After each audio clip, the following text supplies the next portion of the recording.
कल्पना कीजिए एक ऐसे संसार की जहां हमारी सोच, हमारी भावनाएं और हमारे दिमाग की गहराइयां कंप्यूटर, इंटरनेट, सोशल मीडिया और वर्चुअल दुनिया के साथ लगातार नाच रही हैं। ये कहानी है थॉमस डी पार्सन्स की किताब cyber psychology and the brain, the interaction of neuroscience and effective computing की। हम एक लंबी रोचक यात्रा पर निकलते हैं जहां दिमाग की न्यूरोसाइंस और साइबर दुनिया की तकनीक एक दूसरे से गूंथती जाती है बिना किसी अध्याय के ब्रेक के, जैसे कोई महाकाव्य। सबसे पहले तो समझिए कि साइबर साइकोलॉजी क्या है। ये कोई पुरानी मनोविज्ञान की शाखा नहीं, बल्कि एक नई तेजी से बढ़ती हुई दुनिया है जहां हम इंसान टेक्नोलॉजी के साथ कैसे जुड़ते हैं, कैसे बदलते हैं, कैसे प्रभावित होते हैं, उसका अध्ययन। पार्सन्स हमें बताते हैं कि ये सिर्फ स्क्रीन पर क्लिक करना नहीं, बल्कि हमारे दिमाग के अंदर क्या हो रहा है उसका पूरा नक्शा है। वे एक ब्रेन बेस्ड साइबर साइकोलॉजी का फ्रेमवर्क देते हैं, मतलब न्यूरोकॉग्निटिव, इमोशनल, अफेक्टिव और सोशल प्रोसेसेस को टेक्नोलॉजी के साथ जोड़कर देखना।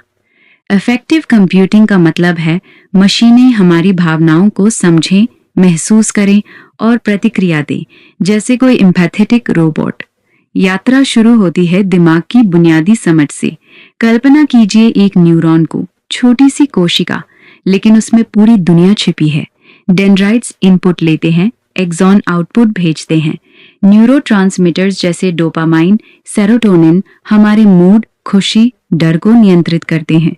दिमाग के लोब्स, फ्रंटल लोब सोच और डिसीजन लेने का, टेम्पोरल मेमोरी और भावनाओं का, पेरिएटल स्पेस और सेंसरी का, ऑक्सीपिटल विजन का। फिर बड़े नेटवर्क्स, डिफॉल्ट मोड नेटवर्क जब हम आराम में ख्यालों में खो जाते हैं, सैलिएंट नेटवर्क जो ध्यान खींचता है, एग्जीक्यूटिव कंट्रोल नेटवर्क जो प्लानिंग करता है, फ्रंटल सबकॉर्टिकल सर्किट्स जो रिवॉर्ड और पनिशमेंट को हैंडल करते हैं। अब ये दिमाग इंटरनेट से मिलता है। This is your brain on the internet. Internet हमारे दिमाग को कैसे रीवायर करता है? मल्टीटास्किंग, लगातार नोटिफिकेशन, स्क्रॉलिंग। अध्ययनों से पता चलता है कि भारी मीडिया मल्टीटास्कर्स का एंटीरियर सिंगुलेट कॉर्टेक्स और ग्रे मैटर प्रभावित होता है। ध्यान केंद्रित करने की क्षमता कम हो जाती है, लेकिन क्रिएटिविटी या स्विचिंग में फायदा भी हो सकता है। फेसबुक और सोशल नेटवर्क्स हमारे सोशल ब्रेन को सक्रिय करते हैं। लाइक्स मिलने पर डोपामाइन रिलीज होता है, ठीक वैसे जैसे कोई पुरस्कार। Social media self presentation, social comparison, FOMO, fair of missing out, ये सब हमारे लिम्बिक सिस्टम और प्रीफ्रंटल कॉर्टेक्स को चुनौती देते हैं। फिर आती है साइबर एडिक्शन की कहानी। इंटरनेट, गेमिंग, सोशल मीडिया की लत, दिमाग का reward system, ventral tegmental area से न्यूक्लियस अकम्बिन्स तक डोपामाइन का फ्लड, सेल्फ कंट्रोल वाली एरिया कमजोर पड़ जाते हैं। ये नशे जैसा है जहां ब्रेन इमेजिंग दिखाती है कि एडिक्टेड पर्सन्स में रिवॉर्ड प्रोसेसिंग और इनहिबिशन चेंज हो जाता है। लेकिन हर कोई एडिक्ट नहीं होता। कुछ लोग बैलेंस लैब में टेस्टिंग की बजाय रियल वर्ल्ड डेली लाइफ जैसी सिचुएशंस में स्टडी करना। वर्चुअल रियलिटी, वीआर और सिमुलेशंस यहाँ आते हैं। ये दिमाग को रियल जैसा एक्सपीरियंस देते हैं, लेकिन कंट्रोल तरीके से। इफेक्टिव न्यूरोसाइंस इफेक्टिव कंप्यूटिंग को पावर देती है।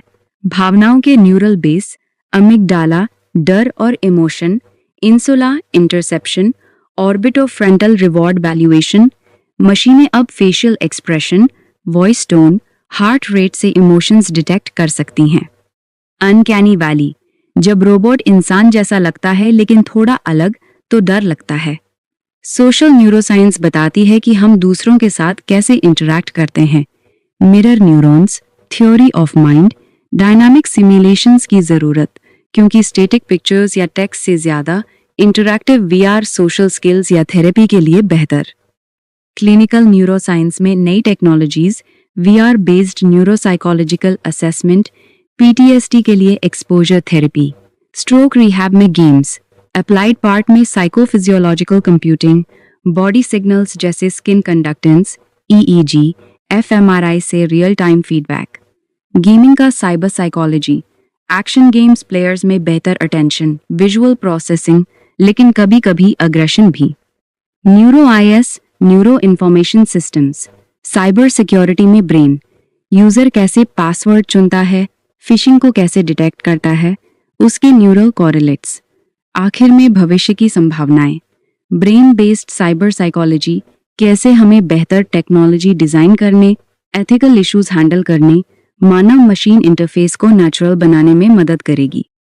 टेक्नोलॉजीज हमारे माइंड को एक्सटेंड करती हैं, एक्सटेंडेड माइंड थ्योरी, लेकिन एथिक्स, प्राइवेसी, मैनिपुलेशन के खतरे भी हैं। ये पूरी यात्रा हमें बताती है कि हम टेक्नोलॉजी से अलग नहीं बल्कि उसके साथ विकसित हो रहे हैं। हमारा दिमाग प्लास्टिक है, न्यूरोप्लास्टिसिटी। इंटरनेट हमें बदल रहा है, लेकिन हम भी उसे बदल सकते हैं। इफेक्टिव कंप्यूटिंग से एम्पैथेटिक मशीनें बनेंगी जो अकेलेपन को कम करें, थेरेपी में मदद करें। वीआर से फोबिया, पीटीएसडी का इलाज आसान, लेकिन बैलेंस जरूरी। Screen time versus real world connections. Parsons की ये विजन एक कहानी है, प्रोग्रेस की, चेतावनी की और उम्मीद की, जहां न्यूरोसाइंस और कंप्यूटिंग मिलकर इंसानी दिमाग की गहराइयों को समझे और एक बेहतर, ज्यादा एम्पैथेटिक डिजिटल दुनिया बनाए। हम सब इस कहानी के किरदार हैं। हर स्क्रॉल, हर लाइक, हर वर्चुअल मीटिंग में हमारा दिमाग सक्रिय है, सीख रहा है, बदल रहा है। ये सारांश किताब की आत्मा को पकड़ने की कोशिश है, विस्तृत, वैज्ञानिक, लेकिन कहानी की तरह बहता हुआ। इसमें न्यूरॉन्स की फायरिंग से लेकर सोशल मीडिया के डोपामाइन हिट्स तक, क्लिनिकल एप्लीकेशन से लेकर एथिकल फ्यूचर तक सब कुछ समाया है। अगर आप इस दुनिया में और गहराई से उतरना चाहें तो मूल किताब पढ़िए, लेकिन ये नैरेटिव आपके दिमाग को उसकी यात्रा पर ले जाने के लिए काफी है।